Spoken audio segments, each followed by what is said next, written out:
time to start. I'm going to wait just another minute or two with the hallway being out of commission and the stairs and people getting stuff downstairs and then having to come all the way around and come upstairs. So if you bear with me, we'll just wait just another minute or so before we start.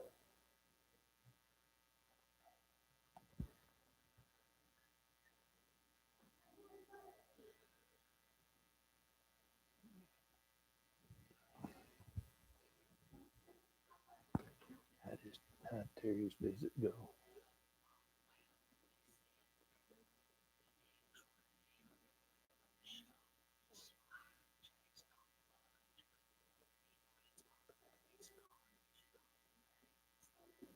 Is he gonna be here today?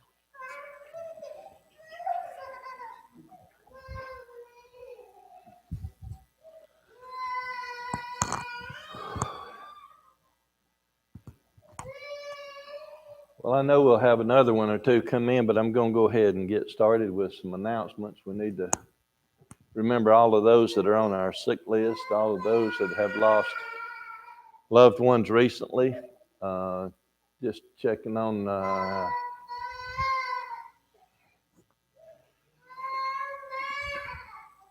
Janice just handed me about Mary Moody,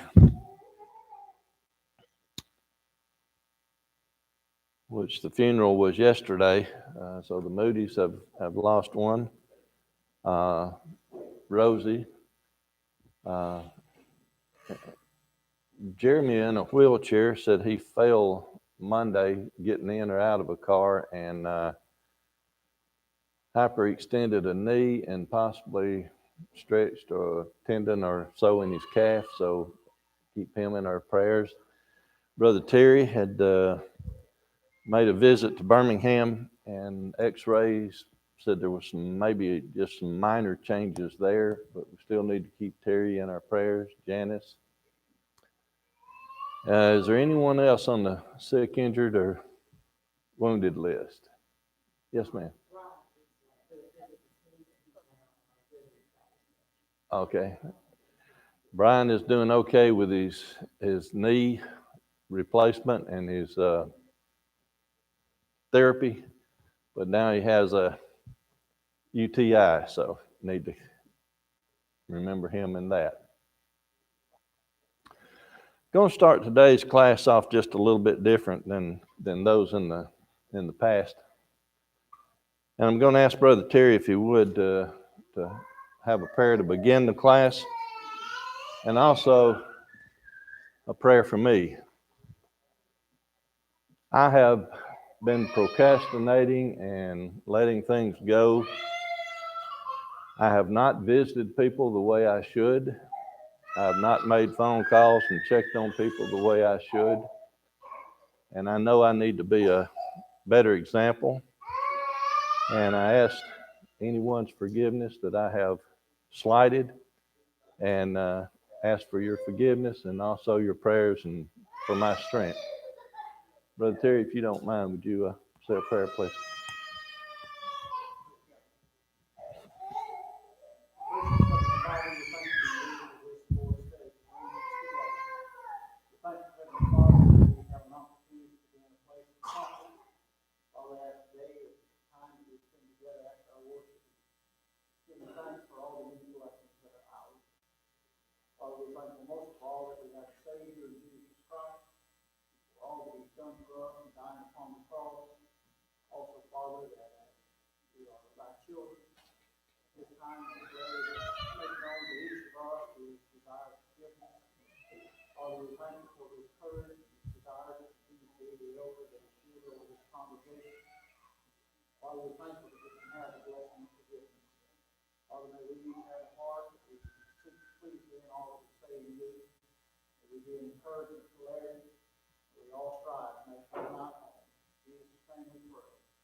Amen.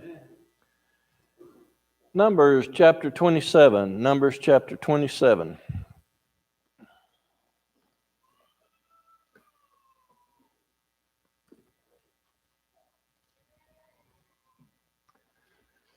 We had finished chapter 26 last Sunday, and then Wednesday night we had to do an abbreviated service here because of the aroma in the building with all the work going on and everything.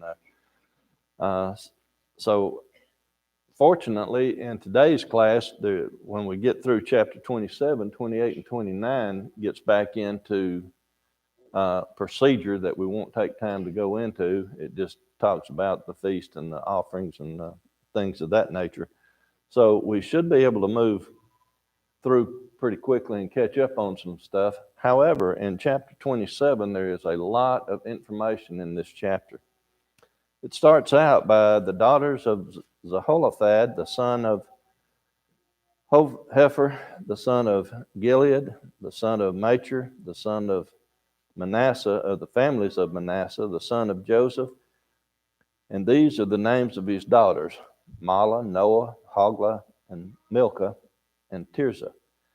They stood before Moses and before Eleazar the priest and before the princes and all the congregation by the door of the tabernacle of the congregation, saying, Our father, now this is where it gets interesting, saying, Our father died in the wilderness, and he was not in the company of them that gathered themselves together against the Lord in the company of Korah, but died in his own sin and had no sons.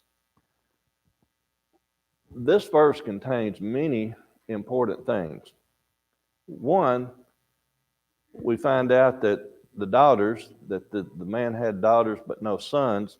Secondly, we find out that he died in the wilderness but was not in the group with Korah. What is the significance of making that known?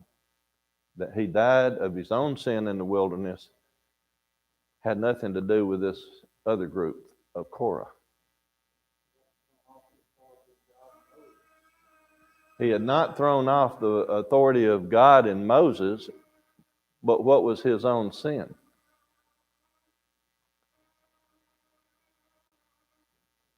His own sin was in the fact that what had been pronounced to them back in Numbers 14 in verse 35. When the spies went into to spy out the territory, and they came back, and only 2 of them had a good report and 10 of them had a negative report, and swayed all the people to then be negative. What was the pronouncement made in chapter 14 and verse 35?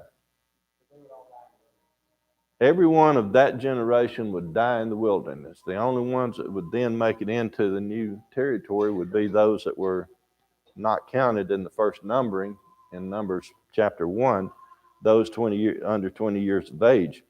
So his sin was that he had gone along with that group, or at least not come out against that group, and he died.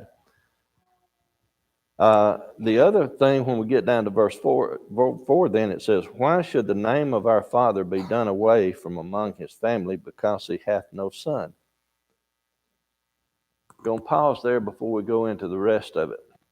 What was the traditional way of doing things for this group of people at this particular time in history when it comes to inherit? The firstborn son generally got a double portion, and then the other sons, it was divvied up on, and the daughters could get something given to them, but it was not a requirement or a by law. And if the father, either before he died or in his will, did not specify that the daughter would get something, today when people die without a will, what takes place? Probate, and they've got a certain pecking order that they do things in. And that's what was going on here. So the daughters are saying, Now give us therefore a possession among the brethren of our father. Make it a law now that if somebody dies without, and there's no son involved, make it a law that the daughters, that you just don't get anything. But what really is important here to look at is the significance of it. they wasn't wanting just the property. What were they wanting? That their father's name would not just vanish. Because now, if they had property and a man married into them, then that carries on the genealogy of the parent. So, again, it wasn't out of greed, it wasn't out of the want of property, it was out of a status that they were talking about. So then Moses brings that plea before God, and what does God do? What does the Lord do? Verses 7 through 11. He makes a new law, then basically setting it up like was said over here, probate. Now there is a particular pecking order. It goes to sons. If there's no sons, daughters, no daughters, it goes to kinmen. It goes down to 5 stages where that can happen before it's just thrown open to the world. So that takes care of Zelophehad's daughters. Any questions, comments? Yes, sir.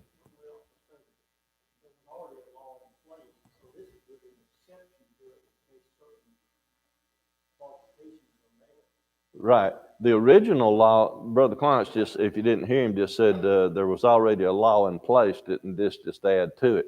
And if you recall, what was the promise when they came out of the land of Canaan? Out of the land of Egypt. They were going to be given a new land, and it would be done by family group. Well, now there has to be an exception made, because there was, if no exception was made, if they didn't add this law in for daughters and add it in going down to the 5th generation type thing, that particular family would have been left out. So, questions or comments then through the rest of that?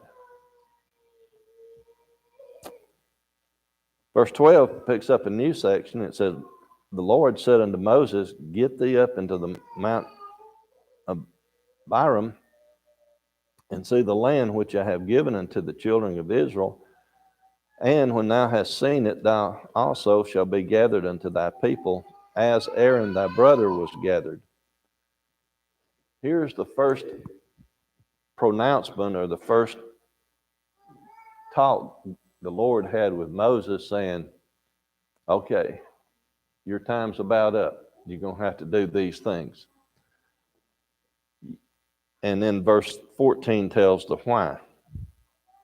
For ye rebelled against my commandment in the desert of Zin, in the strife of the congregation, to sanctify me at the water before their eyes, that this is the water of Meribah and Kadesh in the wilderness of Zin. So,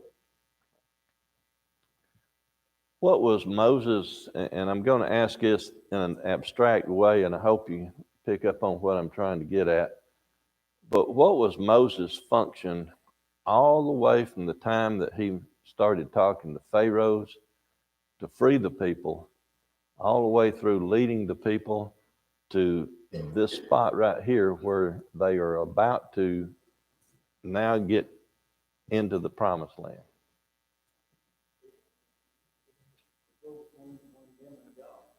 He was the go-between between God and the people. He was God's representative, but who was he always to give credit to? Who was always in charge? God. Moses was always to give the credit where credit was due, and that was to God. And where he failed was in the wilderness there at the rock. The Lord had told him to speak to the rock. But what did he do? But more importantly than striking the rock, what did he say?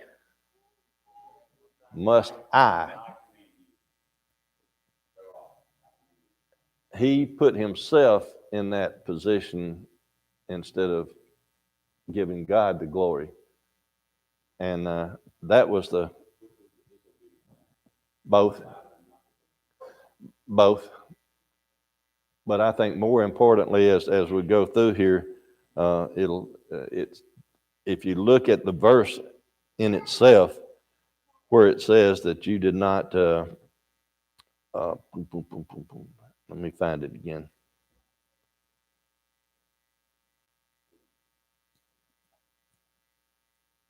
You rebelled in the desert in the strife of the congregation. The rebellion was that they did not sanctify me. So if you're trying to put importance on them, I would say the importance was that by him not sanctifying God, by him taking the credit, that was number one. But number two was that he also struck instead of spoke.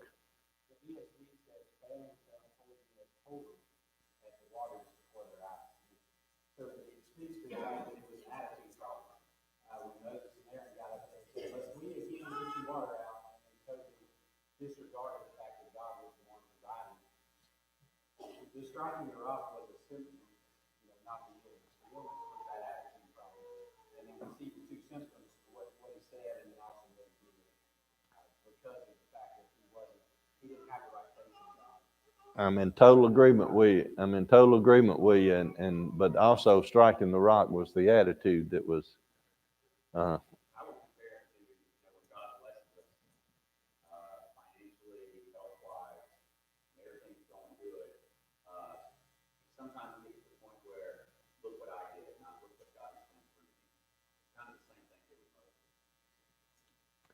it is, and if you want to bring that down to current day things, some of us can remember back to 9/11. What happened immediately after 9/11? There was a boom in church attendance. There was a boom in Bible sales, but then everybody gets comfortable again, and what happens? It drops off.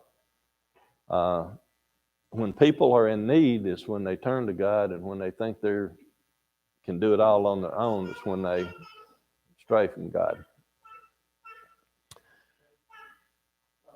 Yes, sir.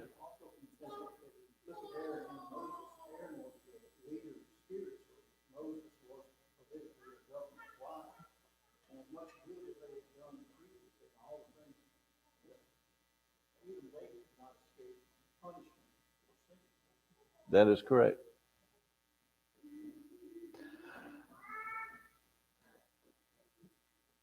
Verse 15, Moses spake to the Lord again, and then verse 16, the Lord, the God of the spirits of all flesh,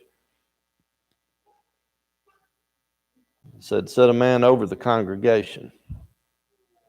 So Moses knows that he is about to die and be put out of the way.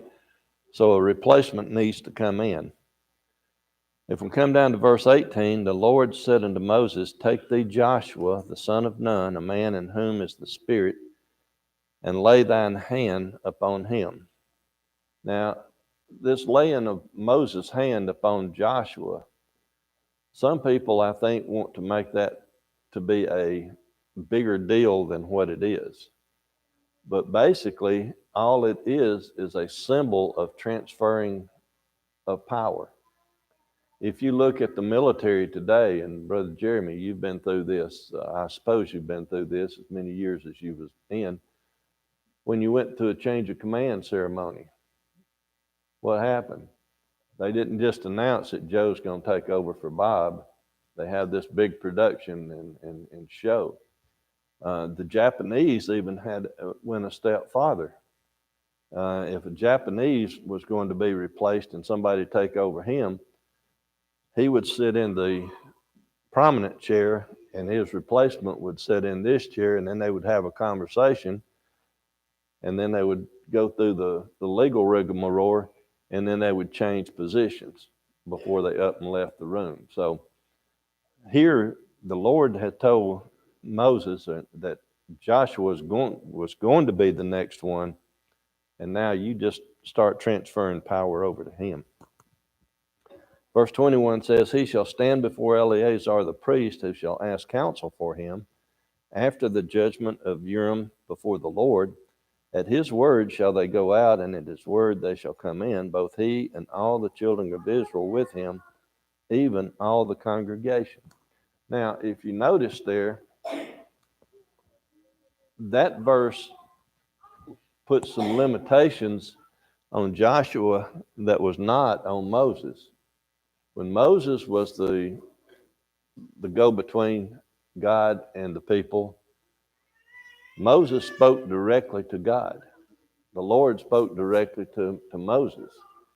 Now, at this transference of power, when Joshua takes over, does Joshua have that same ability to go speak one-on-one with God?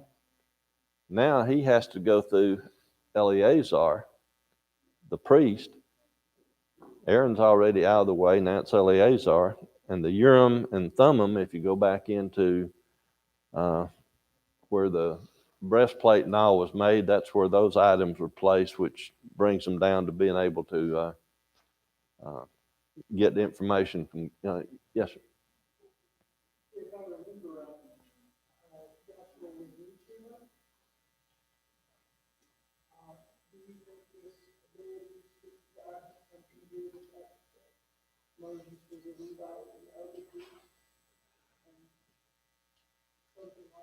That's an excellent question, but I really don't think that was it, because now this is just me personally, and anybody else jump in that wants to. But way back when, 40 years before, when the Lord picked out Moses to do this, it was one-on-one. And he had direct guidance all the way through. Now there's going to be a transition, and the priests are in place. And I don't think that just because he was not of the Levite tribe that that's what made the difference. But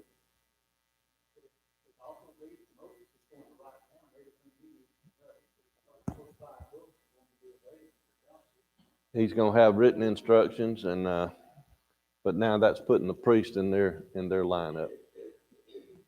I'm jumping ahead of myself just a little bit, but when they go out to war, who's in charge? But where are the priests, and where are the holy implements? So there's some connection there, but personally, it's just my personal belief that the reason it's being transferred over to now you go through the priest was not because of him being a different tribe. Anybody else got a comment or difference of opinion?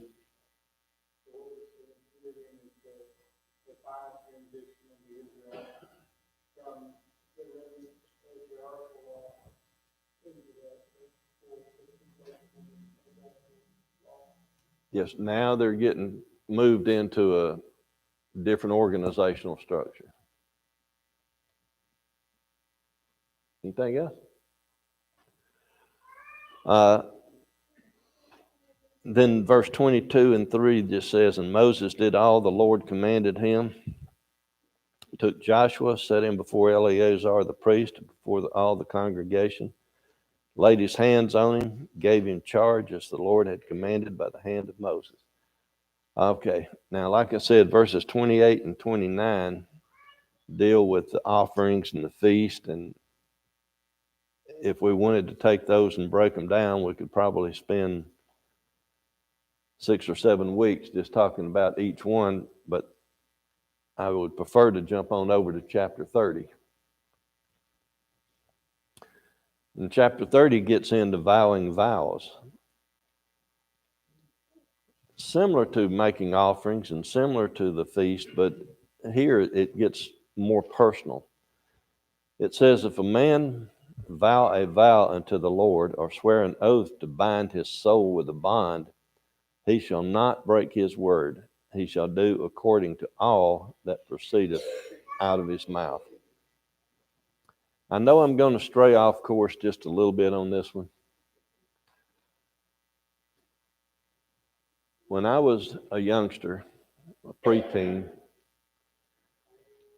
my grandpa and I could go hunt on anybody's land in the county that we wanted to, because he had a reputation.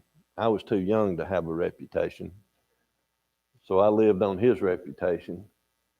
But he had the reputation that if he spoke something, it was gospel. It was firm. And the people knew that we would do things right, that we would close the gates behind us, not let the animals out, and a whole bunch of other stuff. Today, we should be that way, But even when people sign contracts today, how often do we see that someone's word is not their bond? How often do we see them wiggle and finagle out of things when they should stick by what they said they would do?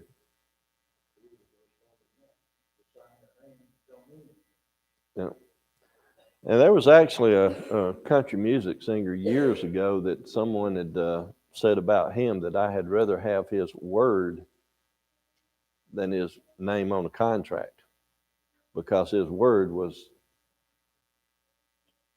bond. There you go.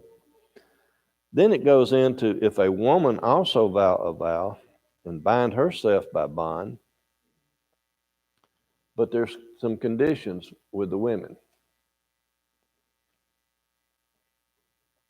Being in her father's house in her youth. If we change the wording around on that, what basically are they talking about here? I'm sorry? Yes, sir, but what are we referring to about a woman in her youth in her father's house? Unmarried, unpledged. We'll get to the unpledged in just a minute here.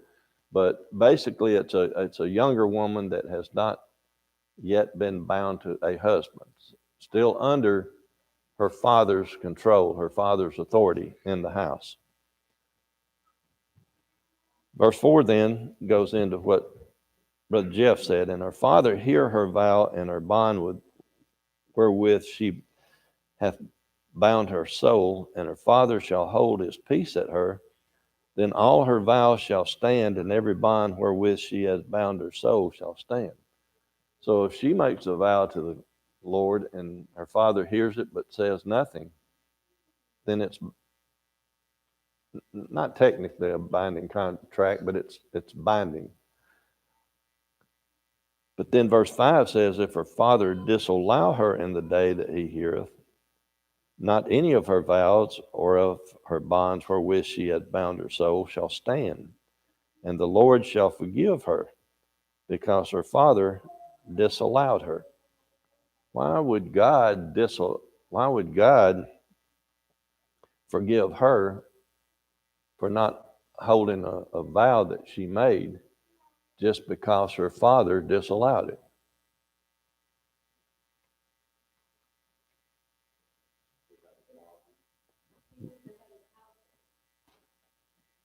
Both of you are correct. That was law then, and the father was the head of the household. He had the control. It was on him. Now, verse 6 is where I said we would get into not betrothed yet.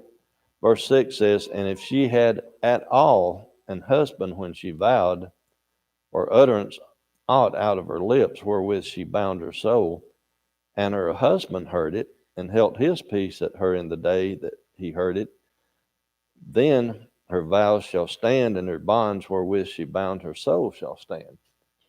If we break that down into simple terms, what it means with at all and husband, well, you either have a husband or you don't, right? But under the law at that time, if the arrangements had been made that she was going to marry, if she had been pledged to marry, even before the unity took place, she was under that spouse's control. He was now in control instead of the father of the house, even though she still lived in the father's house. She was promised, correct, and a good example of that when we go to the when we go on in even into the New Testament, uh, it talks about divorce and things of that nature. Even before they're married, if somebody is betrothed, Joseph was going to put away Mary. Why would he put her away? He wasn't married to her yet, but he was betrothed to her. So, does that make sense? Yes, sir.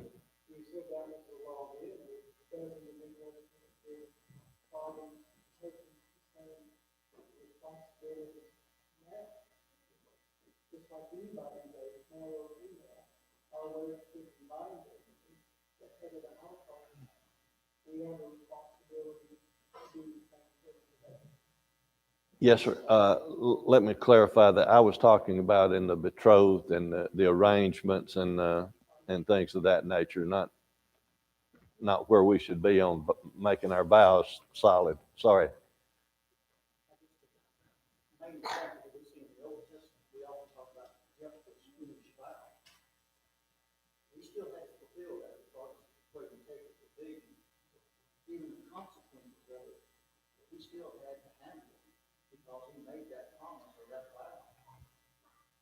Yes, sir. And then verse 7 takes it down and says, "And her husband heard it and held his peace.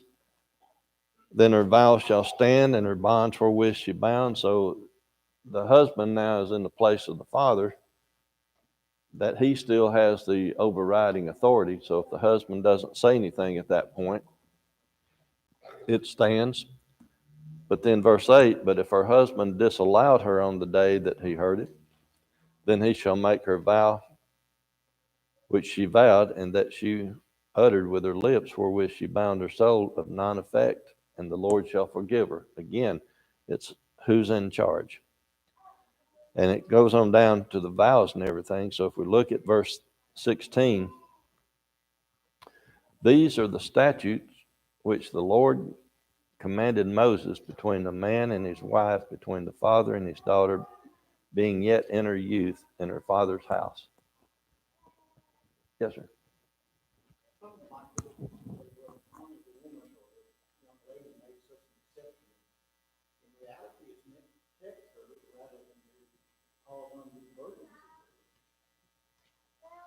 That is correct. Meant to protect.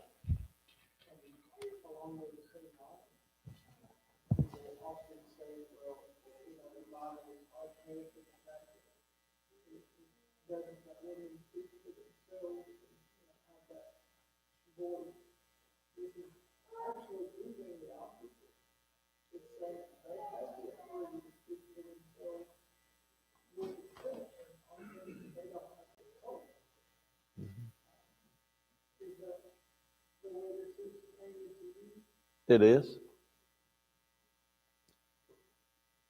No, I'm not going to go there today. We just forget I even made that comment. Any other questions or comments then on chapter 30?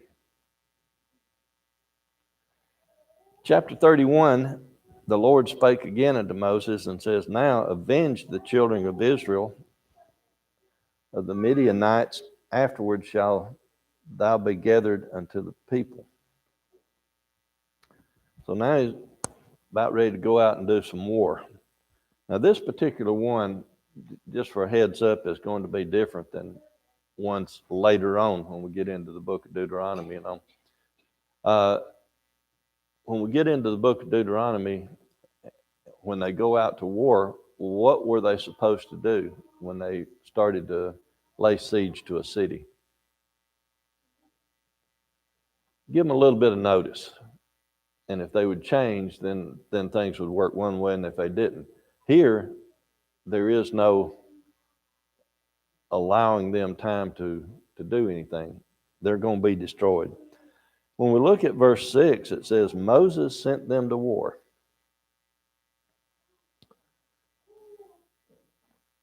"1,000 of every tribe, them and Phinehas, the son of Eleazar the priest, to the war with the holy instruments and the trumpets to blow in his hand."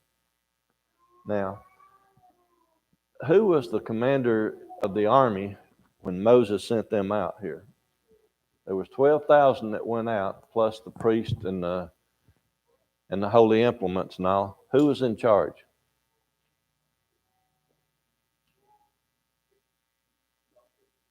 Joshua? Doesn't say so.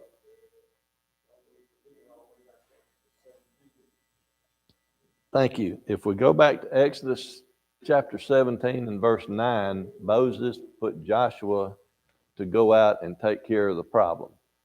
Even though it is silent here, and there's some people, and the only reason approached it this way: is there are some people that say that Phinehas should have been in charge, because if you go back a couple of chapters, he's the one that took javelin and killed a couple of folks. But who was Phinehas?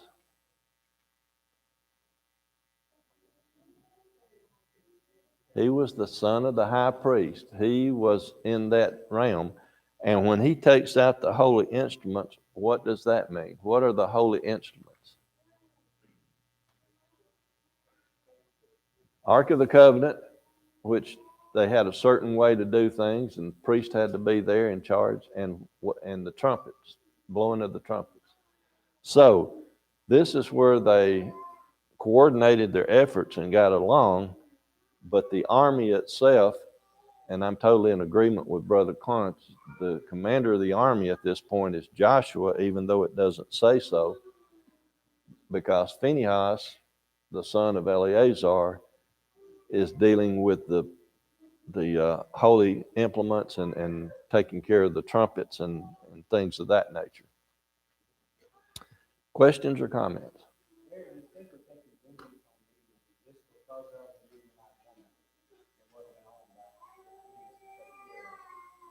That's the only episode that we see the interaction between That is correct, and I would go along with that.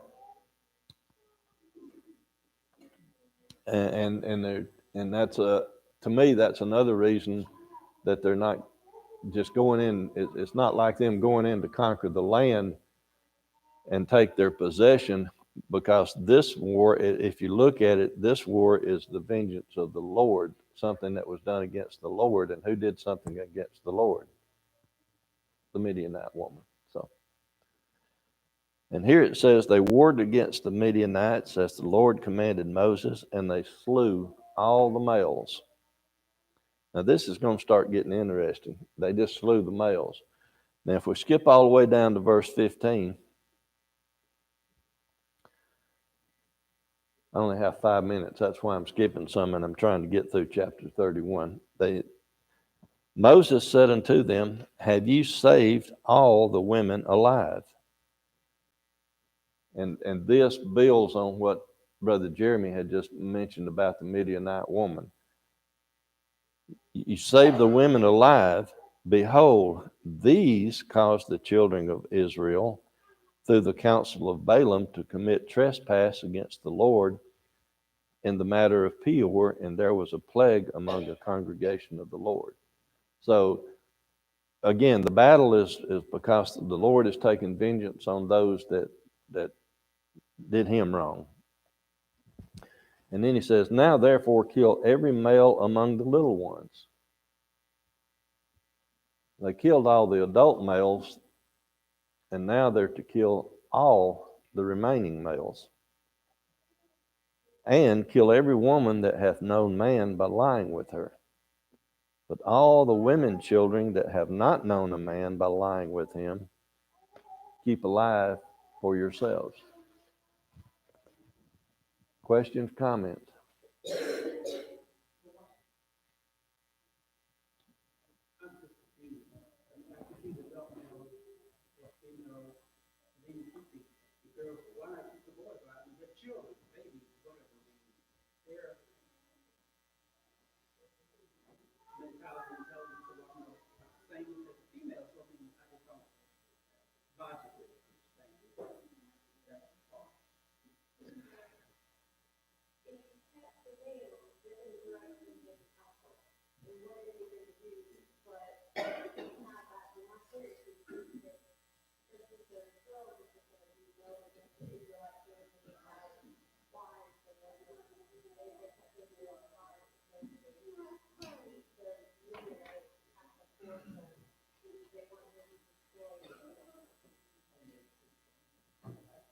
Somebody else have something?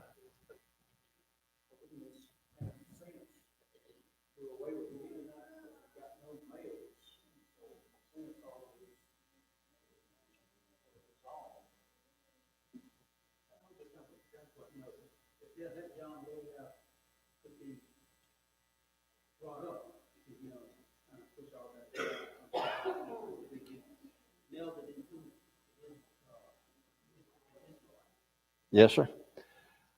This is one of those sections where we deal with where we today in our civilized society understand things from one direction. And I maybe don't have time to fully discuss it, I don't think, because Jeremy's already gone out. But let me bring it this way. For those of us who have studied and know a little bit about world culture and war and different things of that nature, right now you look at the different attitude of the culture of the people in the Middle East versus the culture of the people in the Western world. They hold a grudge. They don't do anything short term. They will lay dormant for 100 years before they come out to take vengeance, but they will take vengeance. So personally, I go back with what Sister Lisa said, that when God wanted to take vengeance on the Midianites, he wanted to destroy them. And if there had been any males left, that would have carried that lineage along, that family along, and not destroyed them. The women that were kept alive, who had never known a man, were then to be assimilated into the group because they would never be the head of a household. Yes, sir. Now we can go as far as to say that, Abraham, Isaac, Abraham didn't question why. He just simply did as God commanded. And the Israelites did the same thing. And, And God knew more than Abraham at that point. Abraham didn't know that he was going to stay his hand, but he knew that they'd get out of it the best way somehow. Brother Clunt, and then Brother Clunt.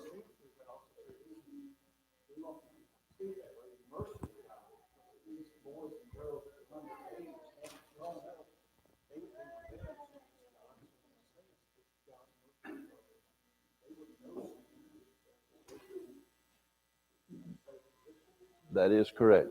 Very good. Yes, sir, and I forgot. Now, brother.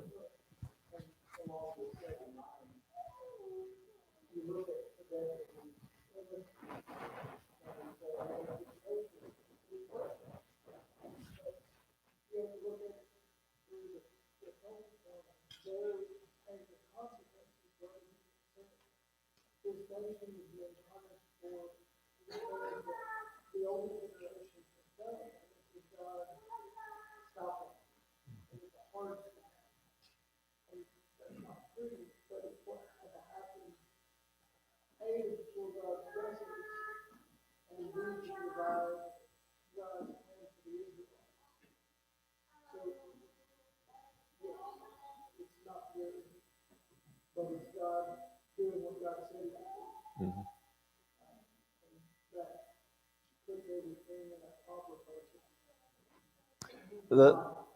I preached a sermon several months ago, maybe even a year ago, that brought up and I made a comment in it, that when it comes to Bible matters, there are certain things that even today we don't understand. But we need to be obedient now and understand later. My son has the perfect comment. He says, I hope there's a question and answer period when we get to heaven. That would be wonderful. But one of the things that I would bring up today, that personally I don't understand why we are not to use musical instruments in church. The Bible tells us to sing and make melody in our heart. That is what we're supposed to obey. Period. I'll understand the other part later, I guess. I hope. But when we get down to verse 19 and 20, it says, and do ye abide without, well, this just tells them how to go about them cleansing themselves and being pure and ready to come back into the camp. And back to Brother George's comments there about the numbers that were killed and the numbers that were saved. Verse 35 tells us that 32,000 persons in all of women that had not known man by lying with them. So they did not destroy 32,000 of the media night women at that point. Questions or comments on 31, because we're about 2 minutes overtime on where our classes normally go.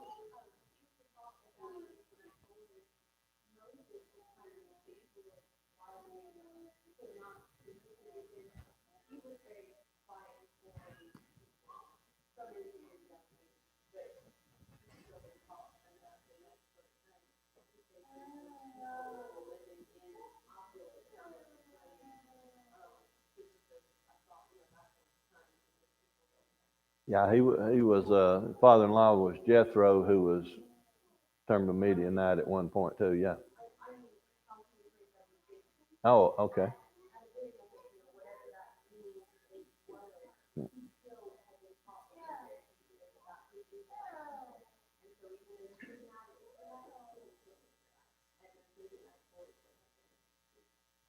There you go.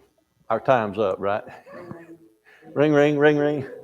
Thank y'all so much for your attention and your comments and questions.